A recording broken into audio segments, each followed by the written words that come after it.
Hello दोस्तों, स्वागत है आपका हमारे यूट्यूब चैनल टारगेट जे सॉल्व गवर्नमेंट एग्जाम पर। तो दोस्तों, जैसा कि हम लोग एशियन हिस्ट्री के प्रीवियस ईयर एग्जाम में पूछे गए महत्वपूर्ण क्वेश्चनों को चैप्टर वाइज कवर कर रहे थे, जिसमें हम अभी तक का एशियन हिस्ट्री के 14 चैप्टरों को कंप्लीट कर चुके हैं। दोस्तों, जिन लोगों ने भी हमारी प्रीवियस क्लास को नहीं देखा है, एक बार उनको जाके देख लें,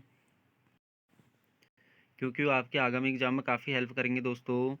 तो चलिए दोस्तों, जैसा कि मैं आप लोगों को कल भी बता चुका हूँ, जो हमारा का प्राचीन इतिहास का अगला अध्याय होगा, अध्याय नंबर 15, जिसमें हम देखेंगे पूर्व मध्यकाल। इसमें आपका 800 से 1200 ईस्वी तक के संबंधित जितने भी हमारे के विगत वर्ष की परीक्षाओं में पूछे गए क्वेश्चन है दोस्तों, उन सबको कवर करेंगे हम।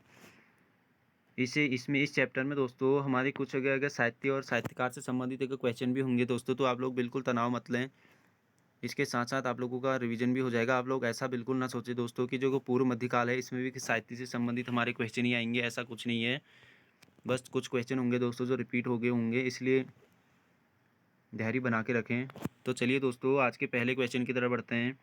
आज का जो हमारा पहला क्वेश्चन है, मिताक्षरा के लेखक कौन थे दोस्तों? तो जो मिताक्षरा के लेखक थे दोस्तों, विज्ञानेश्वर थे। अगले क्वेश्चन की तरफ बढ़ते हैं। गीत गोविंद के रचयिता जयदेव का संरक्षक का कौन शासक था दोस्तों?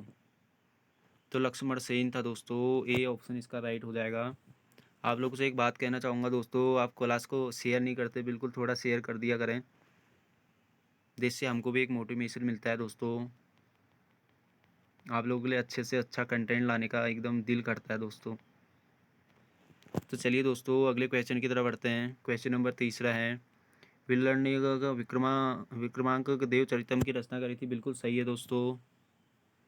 विल्लड़ को चंद्रगुप्त द्वितीय का, ये बिल्कुल गलत है दोस्तों। तो इसका ऑप्शन ए राइट हो जाएगा दोस्तों। केवल एक ही सही है दोस्तों। जो विक्रमांक देवचरितम की रचना करी है दोस्तों, विल्लड़ ने करी है। अगले क्वेश्चन की तरफ बढ़ते हैं। क्वेश्चन नंबर चौथा है, आरंभिक के मध्ययुगीन समय में भारत में एक बौद्ध धर्म का पतन किन कारणों से हुआ था दोस्तों? जो आरंभिक के मध्ययुगीन समय था दोस्तों, आरंभिक मध्ययुगीन समय में बौद्ध धर्म के पतन के क्या कारण थे दोस्तों? तो देख लेते दोस्तों कौन से कारण सही थे। इसमें से 3 दिए गए हैं।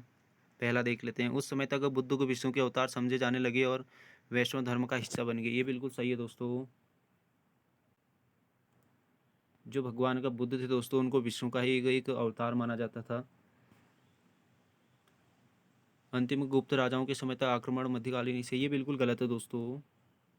तीसरा देख लेते हैं, गुप्त वंश के राजाओं ने बौद्ध धर्म का पुरजोर विरोध किया। ये भी बिल्कुल गलत है दोस्तों, क्योंकि उन्होंने विरोध नहीं किया था।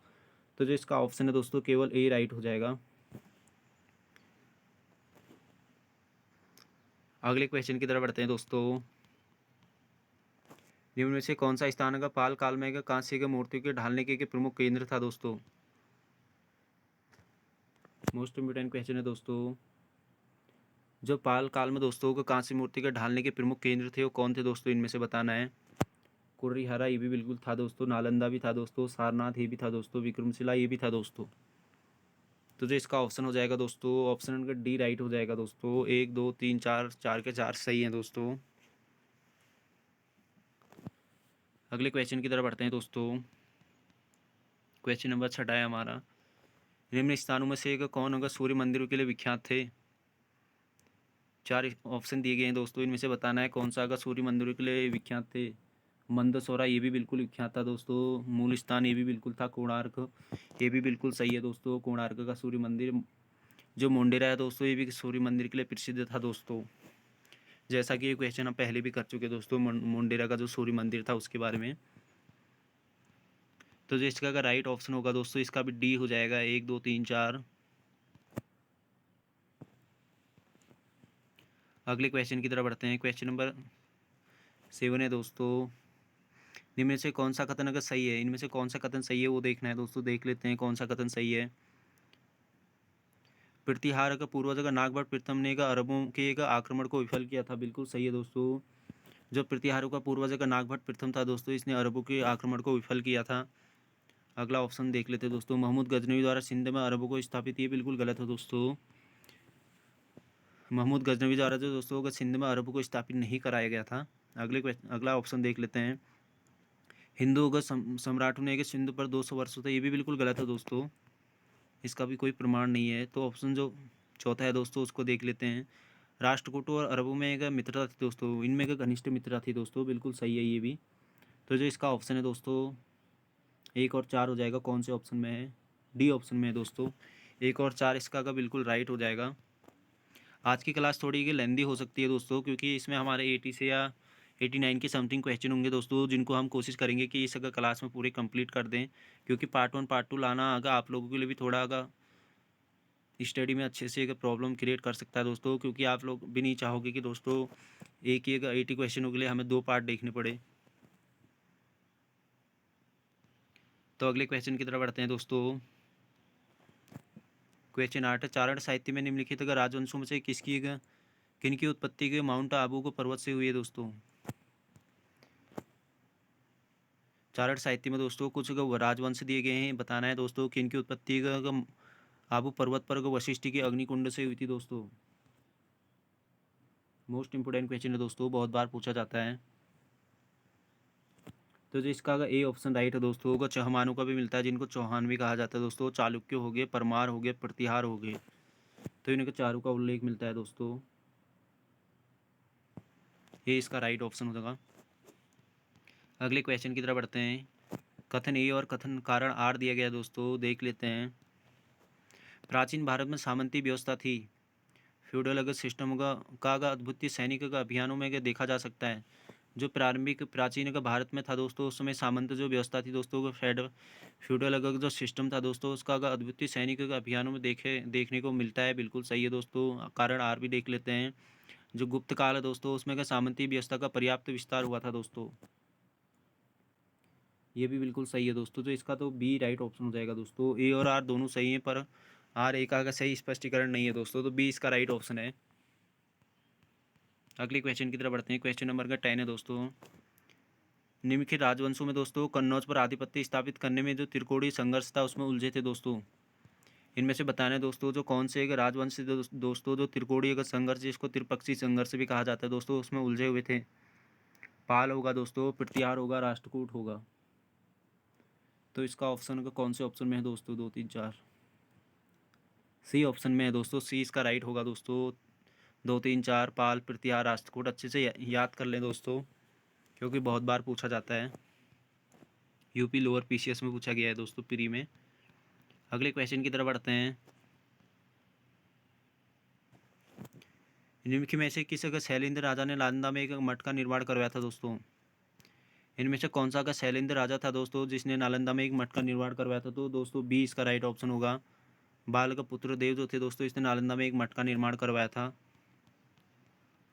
अगले क्वेश्चन की तरफ बढ़ते हैं। नीचे 2 को वक्तव्य दिए गए हैं, एक को कथन य और दूसरे को कारण रॉ कहा गया है दोस्तों, आर कहा गया है। ए और आर होना चाहिए।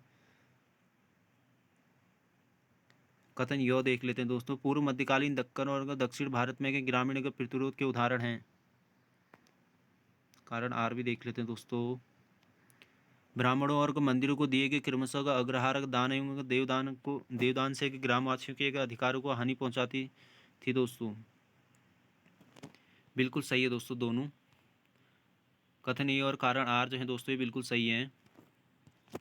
तो इसका अगर ए बिल्कुल राइट ऑप्शन हो गया दोस्तों। ए और आर दोनों सत्य हैं, और यह की सही व्याख्या आर करता है दोस्तों।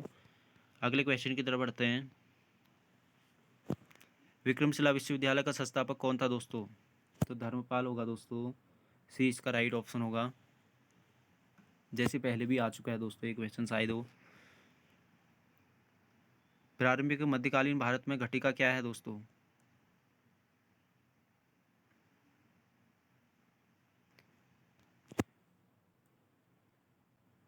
जो प्रारंभिक मध्यकालीन भारत में घटिका है दोस्तों, ये क्या थी? तो केवल ऑप्शन ए प्रश्न, ये भी बिल्कुल सही। तो जिसका ऑप्शन होगा सी इसका बिल्कुल राइट होगा दोस्तों। दक्षिण भारत में ब्राह्मणी शिक्षा को प्रदान करने वाला को विद्यालय का केंद्र था दोस्तों। जो ब्राह्मण शिक्षा दी दोस्तों, उसको प्रदान करने वाला विद्यालय का एक केंद्र था दोस्तों, घटिका। मध्यकाल में इसको बोला जाता था। अच्छा लेवल है दोस्तों क्वेश्चन होगा।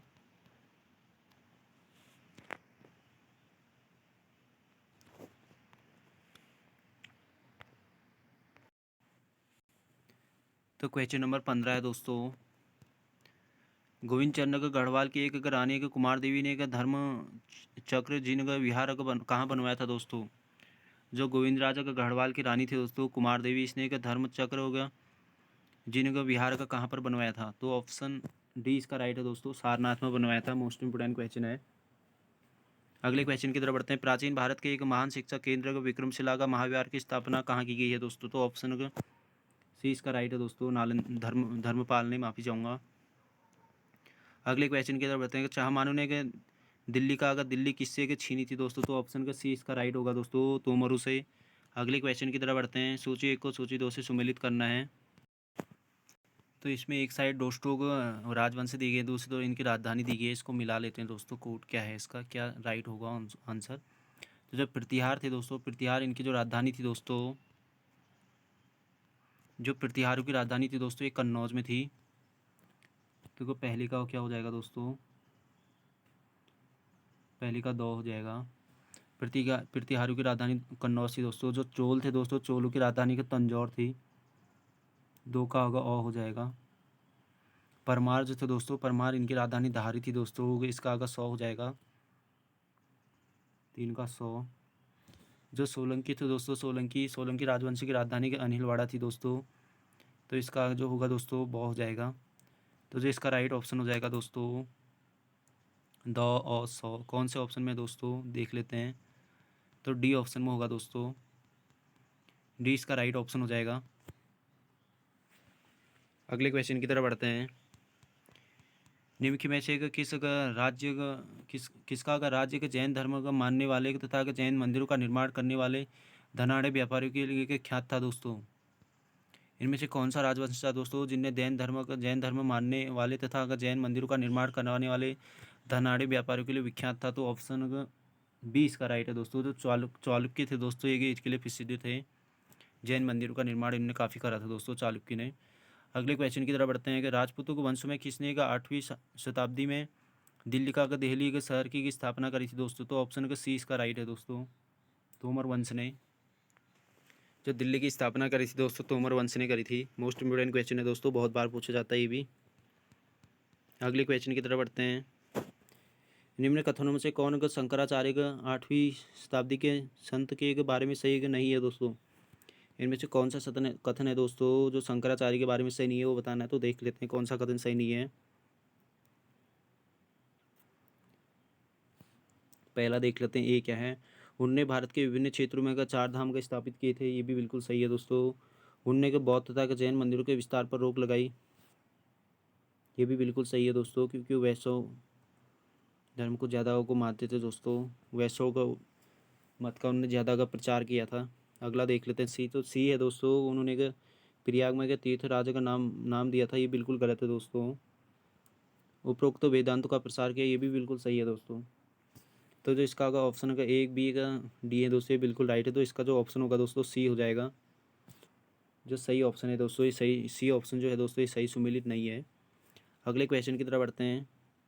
Question number 22। कौन सा ग्रंथ बलात अगर इस्लाम में मिलाए गए हिंदू धर्म में पुनः प्रवेश के लिए नियम को प्रस्तुत करता है दोस्तों? तो ऑप्शन ए इसका राइट है दोस्तों, देवल स्मृति। अगले क्वेश्चन की तरफ बढ़ते हैं।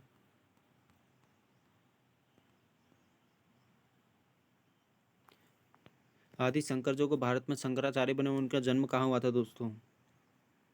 मोस्ट इंपोर्टेंट क्वेश्चन है दोस्तों। हाल ही में किसी को उत्तराखंड के पटवारी एग्जाम में भी पूछा गया था ये। जो आदि शंकर थे दोस्तों, ये इनका का जन्म स्थान क्या था दोस्तों? तो ऑप्शन का बी होगा दोस्तों, केरल। अगले क्वेश्चन की तरफ बढ़ते हैं। निम्न में से किसने हिरण्यगर्भा का धार्मिक कार्य करवाया था दोस्तों? इनमें से कौन सा राजा था दोस्तों जिसने हिरण्यगर्भा धार्मिक का कार्य करवाया था? तो ऑप्शन का सी इसका राइट होगा दोस्तों, जो दंती दुर्ग था दोस्तों, इसने हिरण्यगर्भ का धार्मिक कार्य करवाया था दोस्तों। मोस्ट इंपोर्टेंट है, यूपी पीसीएस में पूछा गया है। अगले क्वेश्चन की तरफ बढ़ते हैं। रामानुजाचार्य के किससे संबंधित थे दोस्तों? तो सी इसका राइट होगा दोस्तों, विशिष्ट द्वैतवाद से संबंधित है दोस्तों रामानुजाचार्य। महान गणितज्ञ थे दोस्तों ये। रामानुजाचार्य पे दोस्तों एक मूवी भी बनी है, जिन लोगों ने भी उनको नहीं देखा है एक बार और जाके देख ले, बहुत अच्छी मूवी है दोस्तों। अगले क्वेश्चन की तरफ बढ़ते हैं। के अनुयायियों को क्या कहा जाता था दोस्तों? तो जो रामानुज के अनुयायी थे दोस्तों, उनको वैष्णव कहा जाता था, बी इसका राइट हो जाएगा। अगले क्वेश्चन की तरफ बढ़ते हैं। गैंड्रोसिया का आधुनिक नाम क्या है दोस्तों? जो गैंड्रोसिया है दोस्तों, इसका आधुनिक नाम क्या है? तो ऑप्शन ए इसका राइट हो जाएगा दोस्तों, बलूचिस्तान। अगले क्वेश्चन की तरफ बढ़ते हैं। द्वार समुद्र की किस राजवंश की राजधानी थी दोस्तों? इनमें से द्वार समुद्र किस राजवंश की राजधानी थी बताना है दोस्तों आप लोगों को। तो सी इसका अगर राइट हो जाएगा दोस्तों, जो होयसल राजवंश था दोस्तों, इसकी जो राजधानी थी वो द्वार समुद्र थी। अगले क्वेश्चन की तरफ बढ़ते हैं। पूर्व मध्यकाल में राजपूतों की अवस्था में गिरावट के क्या कारण थे दोस्तों? तो ऑप्शन के सी इसका राइट हो जाएगा दोस्तों, को पारस्परिक युद्ध।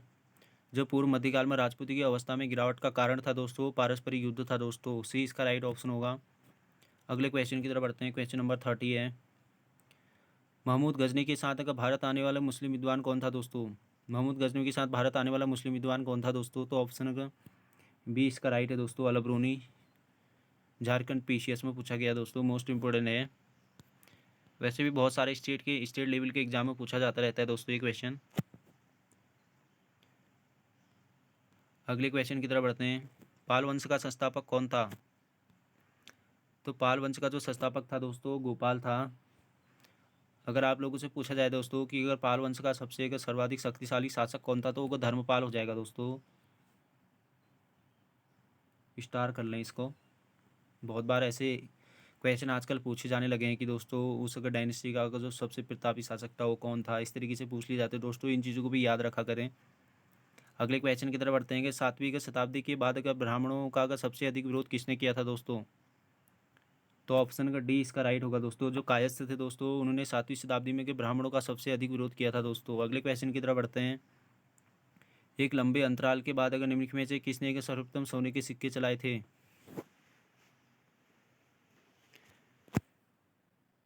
तो ऑप्शन ए इसका राइट होगा दोस्तों, गोंडे देव ने। अगले क्वेश्चन की तरफ बढ़ते हैं कि कदम्ब के राजाओं की राजधानी क्या थी दोस्तों? आजकल कैपिटल भी बहुत पूछी जाती हैं दोस्तों। कोर्ट वाला क्वेश्चन दिया जाता है, उसमें आप लोगों को मिलाने के लिए दिया जाता है। तो जो कदम्ब राजाओं की राजधानी थी दोस्तों, वो बनवासी थी दोस्तों, बनवासी।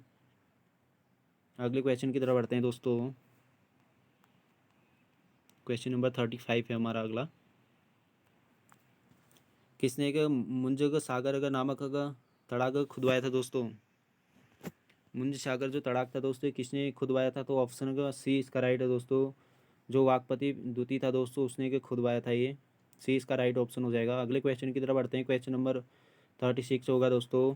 पाल और प्रतिहार शासकों में पतला से का क्या तात्पर्य है दोस्तों? अच्छा क्वेश्चन है दोस्तों।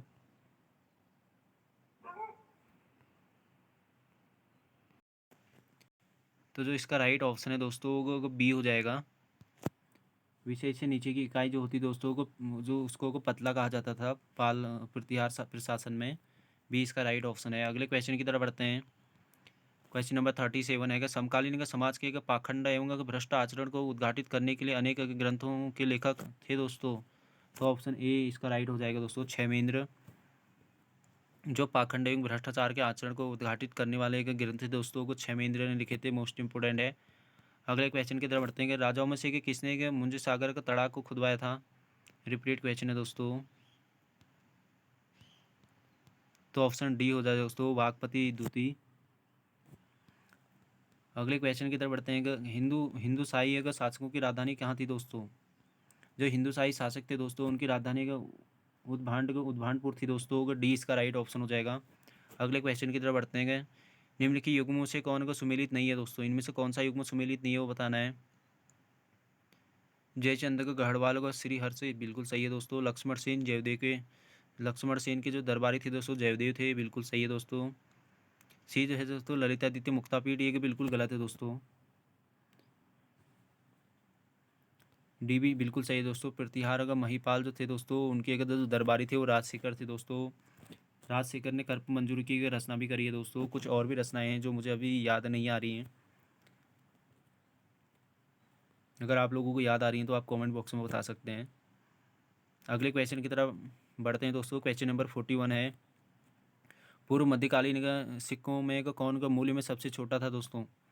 जो पूर्व मध्यकालीन सिक्के थे दोस्तों, इनमें का मूल्य में सबसे छोटा सिक्का कौन सा था? तो ऑप्शन का डी इसका राइट है दोस्तों, विसोंग पग जो था दोस्तों, एक सबसे छोटा सिक्का होता था। अगले क्वेश्चन की तरफ बढ़ते हैं। किसने एक चंदेल राजा का एक अन्य नाम अगर लक्ष्मण वर्मन बताया था दोस्तों? किसने दोस्तों को चंदेल राजा एक अन्य नाम का लक्ष्मण वर्मन बताया था? तो ऑप्शन डी इसका राइट है दोस्तों, यशोवर्मन। अगले क्वेश्चन की तरफ बढ़ते हैं कि चीनी यात्री के सिंह ने के बिहार का भ्रमण कब किया था दोस्तों? तो ऑप्शन का सी इसका राइट है दोस्तों, 670। अगले क्वेश्चन की तरफ बढ़ते हैं। क्वेश्चन नंबर 44 है, निम्नलिखित अगर एक शासक ने संस्कृत लेख युक्त चांदी के सिक्के प्रचलित किए थे, वो कौन सा शासक था दोस्तों जिसने एक संस्कृत लेख का युक्त चांदी के सिक्के चलाए थे? मोस्ट इंपोर्टेंट क्वेश्चन है दोस्तों। तो जो ऑप्शन का डी है, माफ़ी चाहूँगा, बी जो है दोस्तों बिल्कुल सही है। महमूद गजनवी ने दोस्तों को संस्कृत लेख के युक्त चांदी के सिक्के चलवाए थे। अगले क्वेश्चन की तरफ बढ़ते हैं। प्रसिद्ध व्यापारिक मार्ग का उत्तर पथ का निम्न में किन कथनों से जोड़ा जाता है दोस्तों? जो प्रसिद्ध का व्यापारिक मार्ग का उत्तर पथ है दोस्तों, ये किस स्थान से जोड़ा जाता है? तो ऑप्शन सी इसका राइट है दोस्तों, मथुरा और तक्षशिला से। प्रसिद्ध व्यापारिक मार्ग था दोस्तों जो उत्तर पथ, ये मथुरा और तक्षशिला से जोड़ा जाता है। अगले क्वेश्चन की तरफ बढ़ते हैं। वर्ण संकर का अर्थ क्या है दोस्तों? तो ऑप्शन बी इसका राइट होगा दोस्तों, सामाजिक वर्गों का अंत मिश्रण है दोस्तों वर्ण संकर। अगर आप लोगों को किसी भी क्वेश्चन को थोड़ा अगर अच्छे से रीड करना है दोस्तों, तो आप वीडियो को पॉज कर सकते हैं, फिर जाके उस क्वेश्चन को अच्छे से रीड कर सकते हैं। तो अगले क्वेश्चन की तरफ बढ़ते हैं दोस्तों। क्वेश्चन नंबर का 47 है, भारतीय इतिहास के मध्य में बंजारे के सामान्यतः कौन थे दोस्तों? माफ़ी चाहूँगा, जो कि भारतीय इतिहास के मध्यकाल में बंजारे थे दोस्तों, ये सामान्यतः कौन थे? तो ऑप्शन का डी इसका राइट है दोस्तों, व्यापारी थे ये। अगले क्वेश्चन की तरफ बढ़ते हैं। क्वेश्चन नंबर का 48 है, पूर्व मध्यकालीन उत्तर भारत में कृषकों के लिए सर्वाधिक प्रचलित शब्द क्या था दोस्तों? तो ऑप्शन ए इसका राइट होगा दोस्तों, जो पूर्व उत्तर मध्यकाल था दोस्तों, इसमें जो कृषकों के लिए सर्वाधिक प्रचलित शब्द था वो कुटुम्बीन था दोस्तों। मोस्ट इंपोर्टेंट क्वेश्चन है दोस्तों, जो को पूर्व मध्यकालीन भारत में कृषकों के लिए प्रचलित शब्द था वो कुटुम्बीन था। अच्छे से याद कर लें दोस्तों इसको, राजस्थान में पूछा गया दोस्तों, RAS में पूछा गया ये। अगले क्वेश्चन की तरफ बढ़ते हैं। क्वेश्चन नंबर 49 है, निम्नलिखित अवधारणा पर विचार कीजिए, उसके अभिलेख का उसे सम्राट सोमेश्वर का तृतीय का समानांतर घोषित करते हैं। दक्षिण में तालाकंड और उत्तर में बांकापुर में उसकी राजधानियाँ थी। 1137 ईस्वी में उसने एक तुला पुरस्कार का महोत्सव किया था। उपयुक्त अवधारणा में किसको निर्देशित करती हैं दोस्तों? तो ऑप्शन जो डी है दोस्तों, इसको निर्देशित करती हैं दोस्तों विष्णुवर्धन जो थे। एक बार मैं और रीड कर देता हूँ दोस्तों। जो विष्णुवर्धन थे दोस्तों, उनके अभिलेखों से सम्राट सोमेश्वर तृतीय का समानांतर घोषित किया गया है दोस्तों। दक्षिण में ताला का कंड और उत्तर में बांकापुर में उसकी राजधानियों को बताया गया है दोस्तों। जो विष्णुवर्धन थे, 1137 में उनने एक तुला पुरुष महोत्सव भी किया था दोस्तों। मोस्ट इंपोर्टेंट दोस्तों, कभी पूछा जा सकता है दोस्तों, जो कि तुला पुरुष महोत्सव था कि किस शासक ने किया था? तो जो विष्णुवर्धन थे दोस्तों, इन्होंने किया था। तो डी इसका राइट ऑप्शन है दोस्तों। अगले क्वेश्चन की तरफ बढ़ते हैं। क्वेश्चन नंबर 50, किसने एक राष्ट्रकूट साम्राज्य की नींव रखी थी दोस्तों? इनमें से कौन सा शासक था जिसने एक राष्ट्रकूट साम्राज्य की नींव रखी थी? तो बी इसका राइट होगा दोस्तों, दंती दुर्ग ने राष्ट्रकूट साम्राज्य की नींव रखी थी दोस्तों। मोस्ट इंपोर्टेंट क्वेश्चन है। अगले क्वेश्चन की तरफ बढ़ते हैं। किसने एक नई संवत चलाने का यश प्राप्त किया है दोस्तों? इनमें से कौन सा एक ऐसा शासक था दोस्तों जिसने यश वो माफी चाहूँगा दोस्तों, संवत चलाया था? तो लक्ष्मण सेन होगा दोस्तों। डी इसका राइट ऑप्शन है दोस्तों, लक्ष्मण सेन सेन वंश से था दोस्तों। सेन वंश का संस्थापक भी लक्ष्मण सेन ही था शायद वो, जैसा कि मुझे याद आ रहा है दोस्तों। एक बार फिर भी आप लोग देख लीजिएगा कि जो सेन वंश का संस्थापक था वो कौन था। मेरे हिसाब से तो लक्ष्मण सेन ही था शायद दोस्तों, या सामंत सेन भी हो सकता है। एक बार आप देख लीजिए दोस्तों, डाउट बिल्कुल होना नहीं चाहिए कभी भी। अगले क्वेश्चन की तरफ बढ़ते हैं कि कौन त्रिकोणात्मक संघर्ष का हिस्सा नहीं था दोस्तों? मैं पहले भी बात कर चुका दोस्तों इस क्वेश्चन में, फिर भी एक बार देख लेते हैं। जो प्रतिहार थे दोस्तों बिल्कुल शामिल थे, पाल भी थे, राष्ट्रकूट भी थे। जो चोल थे दोस्तों ये शामिल नहीं थे। जो त्रिकोणीय का संघर्ष था। अगले क्वेश्चन की तरफ बढ़ते हैं कि कौन चंदेल शासक जो महमूद गजनवी से पराजित नहीं हुआ? इनमें से कौन सा चंदेल शासक था दोस्तों जो महमूद गजनवी से पराजित नहीं हुआ? मोस्ट इंपोर्टेंट क्वेश्चन है दोस्तों। तो जो ऑप्शन का बी है दोस्तों को विद्याधर, ये महमूद गजनवी से कभी पराजित नहीं हुए थे दोस्तों। अगले क्वेश्चन की तरफ बढ़ते हैं। लक्ष्मण संवत का प्रारंभ निम्न में से किस वंश द्वारा किया गया था? तो सेन द्वारा किया गया था दोस्तों, पहले भी बता चुका हूँ। डी इसका राइट ऑप्शन है। अगले क्वेश्चन की तरफ बढ़ते हैं। जेजाक भुक्ति का प्राचीन नाम था दोस्तों, किसका नाम था दोस्तों जेजाक भुक्ति? तो ऑप्शन बी इसका राइट है दोस्तों। बुंदेलखंड जो है दोस्तों, इसको जेजाक भुक्ति भी कहा जाता था, प्राचीन नाम इसका। मोस्ट इंपोर्टेंट क्वेश्चन है दोस्तों। अगले क्वेश्चन की तरफ बढ़ते हैं। आप लोग को बताओ दोस्तों, जेजाक भुक्ति किसका प्राचीन नाम था? तो बुंदेलखंड का दोस्तों, आप लोग कभी भूलेंगे नहीं आप इस चीज़ को। अगले क्वेश्चन की तरफ बढ़ते हैं। कौन अपने पिता के अभियानों के क्रम में के सैनिक छावनी में पैदा हुआ था दोस्तों? तो ऑप्शन ए इसका राइट है दोस्तों, अमोघ वर्ष राष्ट्रकूट। अगले क्वेश्चन की तरफ बढ़ते हैं। क्वेश्चन नंबर 57 है। किस प्रथा की शुरुआत अगर राजपूतों के समय में हुई थी दोस्तों? इनमें से किस प्रथा की शुरुआत राजपूतों के समय में हुई थी? उत्तराखंड का UDLD में पूछा गया क्वेश्चन है दोस्तों, मोस्ट इंपोर्टेंट है। तो जो ऑप्शन सी है दोस्तों, जौहर प्रथा जो दोस्तों, इसकी शुरुआत जो राजपूतों के समय में हुई थी दोस्तों।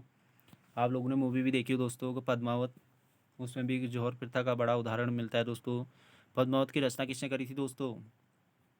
जो मलिक मोहम्मद जायसी हैं दोस्तों, उन्होंने पद्मावत की रचना करी थी। अगले क्वेश्चन की तरफ बढ़ते हैं कि कलिंग नरेश खारवेल निम्न में से किस वंश से संबंधित थे? तो ऑप्शन ए चेदी वंश से। खारवेल किस वंश से संबंधित है दोस्तों? चेदी वंश से, बहुत बार पूछा जाता है दोस्तों। अगले क्वेश्चन की तरफ बढ़ते हैं। अगला क्वेश्चन है दोस्तों हमारा 59। गुज्जरों को किस शासक ने पराजित किया था? इनमें से कौन सा शासक था दोस्तों जिसने गुज्जरों को पराजित किया था? तो ऑप्शन का सी इसका राइट होगा दोस्तों, हर्षवर्धन ने। अगले क्वेश्चन की तरफ बढ़ते हैं। क्वेश्चन नंबर 60 है। 12वीं सदी में राष्ट्रकूट वंश का डायनेस्टी के 5वें के शिलालेख किस राज्य में मिलते हैं दोस्तों? तो ऑप्शन का बी इसका राइट होगा दोस्तों, कर्नाटका। अगले क्वेश्चन की तरफ बढ़ते हैं। राजपूतों के एक नगरों और प्रसादों का निर्माण का पहाड़ी में हुआ है क्योंकि वो अगर शत्रुओं के विरुद्ध के प्राकृतिक सुरक्षा के साधन थे दोस्तों। ये इसका राइट ऑप्शन होगा दोस्तों। अगले क्वेश्चन की तरफ बढ़ते हैं। क्वेश्चन नंबर 62 है दोस्तों, बस थोड़ा सा पेशेंस बना के रखिए दोस्तों, जल्दी हमारी क्लास एंड होने वाली है। ठीक है, अजयपाल संस्थापक थे दोस्तों। अजयपाल अगर किसके संस्थापक थे? तो ऑप्शन सी दोस्तों, अजमेर। अगले क्वेश्चन की तरफ बढ़ते हैं कि परमार वंश का संस्थापक कौन था? तो बी इसका राइट होगा दोस्तों, कनकपाल। मोस्ट इंपोर्टेंट दोस्तों, आजकल अगर डायनेस्टी से संबंधित हमारे एक उनके संस्थापक भी, फाउंडर भी पूछ लिए जाते हैं दोस्तों बहुत सारे एग्जाम में। तो जो परमार वंश का संस्थापक है दोस्तों, कनकपाल है। उत्तराखंड PCS में पूछा हुआ क्वेश्चन है दोस्तों। और अजमेर का जो संस्थापक था दोस्तों, अजयपाल है। अगले क्वेश्चन की तरफ बढ़ते हैं। वह कौन सा गढ़वाल राजा था जिसने एक नए प्रकार का तुरुस्कों का दंड लगाया था दोस्तों? मोस्ट इंपोर्टेंट क्वेश्चन है दोस्तों। कौन सा गढ़वाल शासक था दोस्तों जिसने एक तुरुस्क को दंड लगाया था?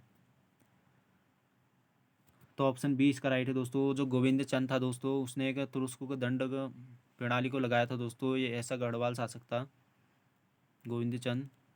अगले क्वेश्चन की तरफ बढ़ते हैं। क्वेश्चन नंबर 65 है दोस्तों। कौन अगर परमार वंश का शासक नहीं था? इनमें से कौन सा परमार वंश का शासक नहीं था दोस्तों? तो ऑप्शन सी है दोस्तों, गंगे देव जो था दोस्तों, एक परमार वंश का शासक नहीं था दोस्तों। बाकी सब थे, उपेंद्र, मुंज और उदयादित्य परमार वंश से संबंधित थे। तो सी हो जाएगा दोस्तों इसका। अगले क्वेश्चन की तरफ बढ़ते हैं। निम्न स्थानों में से कौन सा स्थान अगर पूर्व का मध्यकाल में शिक्षा का केंद्र नहीं था? इनमें से बताना है दोस्तों, कौन सा स्थान जो था दोस्तों पूर्व पूर्व मध्यकाल में अगर एजुकेशन का अगर सेंटर नहीं था दोस्तों। तो ऑप्शन सी हो जाएगा दोस्तों, तक्षशिला। अगले क्वेश्चन की तरफ बढ़ते हैं दोस्तों। क्वेश्चन नंबर 67 है। कथन एवं कारण आर दिया गया है दोस्तों। इस तरीके के जो पैटर्न होते हैं दोस्तों, काफ़ी सारा UGC में रहता है। ऐसे वनडे एग्जाम में बहुत कम ही, रेयरली केस में पूछा जाते हैं ऐसे क्वेश्चन, पर फिर भी देख लेते दोस्तों, नॉलेज तो हमको होना ही चाहिए। कथनी और कारण आर देख लेते हैं। 800 से 1200 ईस्वी के दौरान बहुत सी ऐसी ऐतिहासिक कृतियाँ पाते हैं जो अपेक्षाकृत छोटे भौगोलिक क्षेत्रों तथा छोटे राजवंशों के पारिवारिक इतिहास से संबंध हैं। बिल्कुल सही होगा दोस्तों, कारण आर देख लेते हैं। इस काल में राजनीतिक शक्ति के अत्यधिक केंद्रीकरण के कारण क्षेत्रीय तथा स्थानीय शासकों में प्रतिक्रिया के तत्व उभरने लगे। ये बिल्कुल गलत है दोस्तों। तो जो इसका ऑप्शन है दोस्तों, सी हो जाएगा। ए सही है परंतु आर गलत है। अगले क्वेश्चन की तरफ बढ़ते हैं। Question number 68। धंगदेव किस वंश का शासक था? जो धंगदेव था दोस्तों ये किस वंश का शासक था? तो ऑप्शन ए दोस्तों महिष्मति के कलचुरी, माफ़ी चाहूँगा दोस्तों का। जेजाक भुक्ति के चंदेल दोस्तों यहाँ का शासक था, ये माफ़ी चाहूँगा आप लोगों से। जो धंगदेव था दोस्तों के जेजाक भुक्ति के चंदेल का शासक था दोस्तों। अगले क्वेश्चन की तरफ बढ़ते हैं। क्वेश्चन नंबर 69, किस राष्ट्रकूट शासक ने संलेखना को ग्रहण किया था दोस्तों? इनमें से बताना है दोस्तों कौन सा राष्ट्रकूट शासक था जिसने कि संलेखना को ग्रहण किया था दोस्तों। ऑप्शन बी अमोघ वर्ष। अगले क्वेश्चन की तरफ बढ़ते हैं। किसकी राजभाषा की शोभा गीत गोविंद के रचयिता अगर जयदेव बढ़ाते हैं दोस्तों? तो डी इसका राइट ऑप्शन होगा दोस्तों, लक्ष्मण सेन। इस तरीके से क्वेश्चन को घुमा दिया जाता है दोस्तों। देखिए पहले पूछा गया था कि दोस्तों जो जयदेव हैं किसके दरबारी हैं, तो लक्ष्मण सेन के। अब इस तरह से क्वेश्चन यहाँ पर घुमा दिया गया था। तो ठीक है, किसकी राज्यसभा की जो शोभा थी गीत गोविंद के एक रचयिता अगर जयदेव बढ़ाते हैं, तो ऑप्शन का डी इसका राइट होगा दोस्तों, लक्ष्मण सेन। यूपीएससी में पूछा गया है दोस्तों। अगले क्वेश्चन की तरफ बढ़ते हैं। क्वेश्चन नंबर 71 है दोस्तों, सार्वभौमिक गुप्त वंश के बाद किसने गरुड़ को अपना का राज चिन्ह बनाया था दोस्तों? जो गुप्त वंश का राज चिन्ह था दोस्तों गरुड़ था, उसके बाद ऐसा कौन सा वंश था दोस्तों जिसने गरुड़ को अपना राज्य चिन्ह बनाया था? तो ऑप्शन ए इसका राइट आंसर होगा दोस्तों, राष्ट्रकूट। मोस्ट इंपोर्टेंट क्वेश्चन है दोस्तों, स्टार लगा लो। गुप्तों का जो राज्य चिन्ह था दोस्तों गरुड़ था, और राष्ट्रकूटों का भी गरुड़ ही था दोस्तों। अगले क्वेश्चन की तरफ बढ़ते हैं। कौन गुजरात के एक सोलंकी राजवंश का संस्थापक था? इनमें से कौन शासक था दोस्तों जो गुजरात के एक सोलंकी राजवंश का संस्थापक था? तो ऑप्शन बी इसका राइट होगा दोस्तों को, मूलराज। सोलंकी वंश का संस्थापक मूलराज था दोस्तों। अगले क्वेश्चन की तरफ बढ़ते हैं। उत्तर भारतीय राजवंश जिन्होंने के राष्ट्रकूट का मुकाबला किया था कौन थे दोस्तों? उत्तरवर्ती के भारतीय राजवंश जिन्होंने राष्ट्रकूटों का मुकाबला किया, तो ऑप्शन सी दोस्तों, प्रतिहार एवं पाल। अगले क्वेश्चन की तरफ बढ़ते हैं। कौन अपने को ब्रह्म क्षत्रिय कहते हैं दोस्तों? निम्नलिखित से कौन अपने को ब्रह्म क्षत्रिय कहते हैं दोस्तों? मोस्ट इंपोर्टेंट क्वेश्चन है दोस्तों। इनमें से कौन अपने को ब्रह्म क्षत्रिय कहते हैं? तो ऑप्शन का बी दोस्तों, सेन। जो सेन शासक थे दोस्तों ये अपने को ब्रह्म क्षत्रिय कहते हैं। अगले क्वेश्चन की तरफ बढ़ते हैं। क्वेश्चन नंबर 75 है, निरालंबा अगर सरस्वती अब अगर निराशय हो गई है, एक कविता द्वारा किसकी मृत्यु पर अगर कहा गया है दोस्तों? मोस्ट इंपोर्टेंट क्वेश्चन है दोस्तों, तो डी इसका राइट ऑप्शन होगा दोस्तों, जो भोज परमार थे उनके लिए कथन प्रचलित है दोस्तों। बहुत बार पूछा जाता है, ये यूपीएससी में पूछा गया है दोस्तों। अगले क्वेश्चन की तरफ बढ़ते हैं। बंगाल में गए कैवर्त विद्रोह किसके राज्यकाल में हुआ था दोस्तों? जो बंगाल में कैवर्त विद्रोह हुआ था दोस्तों ये किसके राज्यकाल में हुआ था? तो ऑप्शन का डी इसका राइट होगा दोस्तों, रामपाल। थोड़ी क्लास लेंदी जरूर हो गई दोस्तों, पर जब मैं पढ़ा सकता हूँ दोस्तों तो आप लोग भी थोड़ा अपना समय दे सकते हैं, इसलिए बिल्कुल भी क्लास को छोड़ के ना जाएं दोस्तों, क्योंकि आपके फ्यूचर में बहुत काम आएगी दोस्तों, क्योंकि पढ़ाई कभी भी बेकार नहीं जाती है। अगले क्वेश्चन की तरफ बढ़ते हैं। किसके प्रभाव से 12वीं शताब्दी में गुजरात में गए जैन धर्म की तीव्रता से प्रगति हुई थी दोस्तों? किसके काल में हुई थी दोस्तों जैन धर्म की तीव्र प्रगति? तो ऑप्शन का सी इसका राइट है दोस्तों, हेमचंद्र और कुमारपाल के टाइम पे दोस्तों। एक बार और रीड कर देता हूँ दोस्तों क्वेश्चन को। किसके किसके के प्रभाव से 12वीं शताब्दी में गुजरात में जैन धर्म की तीव्रता से प्रगति हुई थी? गुजरात में जैन धर्म की जो तीव्रता से प्रगति हुई थी दोस्तों वो हेमचंद्र और कुमारपाल के टाइम पीरियड में हुई थी दोस्तों। तो सी इसका राइट ऑप्शन होगा। अगले क्वेश्चन की तरफ बढ़ते हैं। राष्ट्रकूट राजाओं में से कौन को उज्जैन में हिरण्यगर्भ दान करने के लिए ख्यात है दोस्तों, यानी प्रसिद्ध है दोस्तों? तो वो बताना है। तो ऑप्शन जो ए है दोस्तों, दंती दुर्ग है, ये प्रसिद्ध है हिरण्यगर्भ दान के लिए। मोस्ट इंपोर्टेंट क्वेश्चन है दोस्तों, बार बार पूछा जा रहा है, जैसा कि आप लोग देख चुके हैं, पहले भी आया था ये क्वेश्चन। तो अगले क्वेश्चन की तरफ बढ़ते हैं। जलकर का साक्ष्य किनके अभिलेखों में प्राप्त होता है दोस्तों? जो जलकर का साक्ष्य है दोस्तों ये किनके अभिलेखों में प्राप्त होता है? ऑप्शन बी, जो गढ़वाल शासक थे दोस्तों ये जलकर भी वसूला करते थे दोस्तों, कलेक्ट करते थे, जो वाटर टैक्स भी बोल सकते हैं दोस्तों इसको हम। अगले क्वेश्चन की तरफ बढ़ते हैं कि किसका विरुद्ध अमोघ वर्ष से था दोस्तों? तो ऑप्शन ए दोस्तों, मुंज परमार। अगले क्वेश्चन की तरफ बढ़ते हैं। परमार शासकों में किसने निर्वाण का नारायण की उपाधि धारण करी थी दोस्तों? मोस्ट इंपोर्टेंट क्वेश्चन दोस्तों, 81 क्वेश्चन नंबर है हमारा। निम्न से कि किस परमार शास्त्री ने दोस्तों को निर्वाण का नारायण की उपाधि धारण करी थी? तो ऑप्शन डी दोस्तों, नरवर्मन जो था दोस्तों, इसने के निर्वाण का नारायण की उपाधि धारण करी थी। अगले क्वेश्चन की तरफ बढ़ते हैं। क्वेश्चन नंबर 82 है, निम्नलिखित राजाओं में से किसने अपने राज्य में के मंदिरों का उत्पादन एवं विक्रय का निषिद्ध कराया था दोस्तों? तो ऑप्शन डी है दोस्तों, कुमारपाल ने।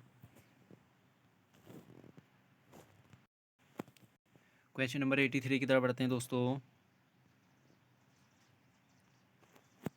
पूर्व मध्यकाल में उद्रंग शब्द का क्या तात्पर्य था दोस्तों? तो ऑप्शन का ए इसका राइट हो जाएगा दोस्तों, कृषि की उपज में राज्य का हिस्सा। जो पूर्व मध्यकाल में उद्रंग का शब्द था दोस्तों, इसका संबंध कृषि की उपज में राज्य का हिस्से से संबंधित था, तो ये इसका राइट ऑप्शन हो जाएगा। अगले क्वेश्चन की तरफ बढ़ते हैं, थोड़ा जल्दी कवर करने की कोशिश करते हैं दोस्तों, क्योंकि क्लास का ऑलरेडी काफ़ी लेंदी हो चुकी है। पूर्व मध्यकाल में दंड पासी के किस तरह का अधिकारी होता था दोस्तों? जो मध्यकाल में दंड पासी का अधिकारी होता था दोस्तों, ये किस तरीके का अधिकारी होता था? तो ऑप्शन सी इसका राइट है दोस्तों, पुलिस अधिकारी। अगले क्वेश्चन की तरफ बढ़ते हैं। क्वेश्चन नंबर 85, भिन्न मतावलंबियों द्वारा मस्जिद के नष्ट कर दिए जाने पर किसने एक मस्जिद के निर्माण के लिए अपने कोष से एक बड़ी धनराशि दी थी दोस्तों? तो ऑप्शन का सी दोस्तों, जय सिंह ने। अगले क्वेश्चन की तरफ बढ़ते हैं। क्वेश्चन नंबर 86, महमूद गजनवी के विध्वंस के पश्चात सोमनाथ मंदिर का निर्माण किसने करवाया था दोस्तों? जो महमूद गजनवी था दोस्तों, उसके विध्वंस के बाद सोमनाथ मंदिर का निर्माण किसने करवाया था? तो ऑप्शन का बी इसका राइट होगा दोस्तों, अनिल का पाटन का कुमारपाल ने दोस्तों। अगले क्वेश्चन की तरफ बढ़ते हैं। क्वेश्चन नंबर 87 है, अरब लेखकों के अनुसार किस राजवंश की स्त्रियां का अपने के चेहरे के पर्दे में नहीं ढकती थी दोस्तों? मोस्ट इंपोर्टेंट क्वेश्चन है दोस्तों। अरब लेखकों के अनुसार दोस्तों कि किस राजवंश की स्त्रियां हैं दोस्तों जो अपने के चेहरे को पर्दे से नहीं ढकती थी? तो ऑप्शन का सी होगा दोस्तों, राष्ट्रकूट। अगले क्वेश्चन की तरफ बढ़ते हैं। देवपाल के काल में नालंदा बिहार को बनवाने में बालपुत्र देव कौन थे दोस्तों? तो ऑप्शन ए दोस्तों को शैलेंद्र राजा थे दोस्तों, ये बालपुत्र देव।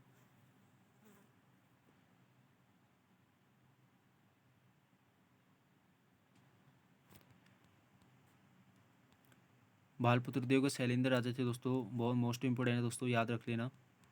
अगले क्वेश्चन की तरफ बढ़ते हैं। क्वेश्चन नंबर 89, निम्नलिखित वक्तव्य पर विचार कीजिए तथा नीचे के सही दिए गए सही कूट का चयन करना है दोस्तों, देख लेते हैं। कारण कथन ए और कारण आर दिया गया है। राजा धंग ने 100 वर्षों से अधिक समय तक अगर जीवित रहने के उपरांत का गंगा यमुना के संगम में जल समाधि ले ली थी। बिल्कुल सही है दोस्तों, कारण आर देख लेते हैं। प्रयाग में आत्महत्या को धार्मिक मान्यता प्राप्त थी, ये भी बिल्कुल सही है दोस्तों। तो जो इसका ऑप्शन ए होगा बिल्कुल राइट हो जाएगा दोस्तों, ए और आर दोनों सही है, एक ही की सही व्याख्या आर करता है। अगले क्वेश्चन की तरफ बढ़ते हैं। विक्रमशिला का महाविहार की स्थापना का श्रेय किसे जाता है दोस्तों? विक्रमशिला का महाविहार की स्थापना का जो श्रेय दोस्तों किसको दिया जाता है? तो ऑप्शन का सी दोस्तों होगा, धर्मपाल को। अगले क्वेश्चन की तरफ बढ़ते हैं।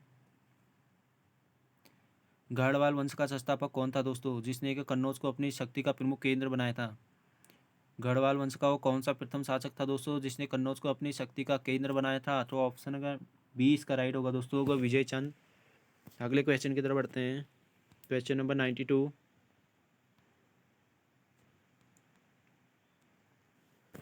पूर्व मध्यकालीन अभिलेखों में मिलने वाले मंडपिका का शब्द क्या क्या आशय था दोस्तों? जो पूर्व मध्यकाल में दोस्तों अभिलेखों में मंडपिका का शब्द मिला है दोस्तों, इसका क्या आशय था? तो ऑप्शन बी इसका राइट है दोस्तों, चुंगीकर था दोस्तों, एक तरीके का मोस्ट इंपोर्टेंट है दोस्तों। अगले क्वेश्चन की तरफ बढ़ते हैं। किस राजा को उसके एक अभिलेख में एक कविराज कहा गया है?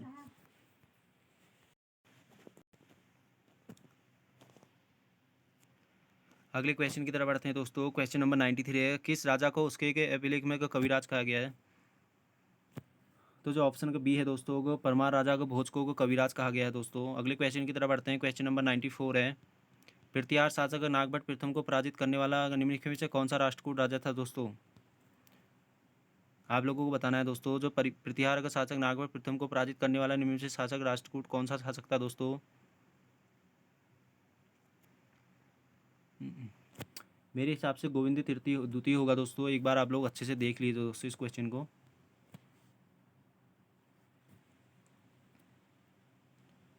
अगले क्वेश्चन की तरफ बढ़ते हैं। निम्नलिखित कथनों में से कौन सा कथन अगर सही नहीं है दोस्तों, इनमें से कौन सा कथन सही नहीं है? तो जो ऑप्शन अगर सी है दोस्तों, इस कथन सही नहीं है। राष्ट्रकूट की उत्पत्ति अग्निकुंड से हुई थी। अगले क्वेश्चन की तरफ बढ़ते हैं। क्वेश्चन नंबर 96, पूर्व मध्यकालीन भारत में दोषी हट्ट क्या था दोस्तों? तो ऑप्शन डी दोस्तों होगा दास बाजार। अगले क्वेश्चन की तरफ बढ़ते हैं। क्वेश्चन नंबर 97, अरब यात्री के सुलेमान ने कि किसी का भारतीय शासक की सैनिक शक्ति और राज्य में व्याप्त शांति और व्यवस्था की प्रशंसा की थी दोस्तों? तो ऑप्शन ए दोस्तों मिहिर भोज ने। क्वेश्चन नंबर 98 देख लेते हैं।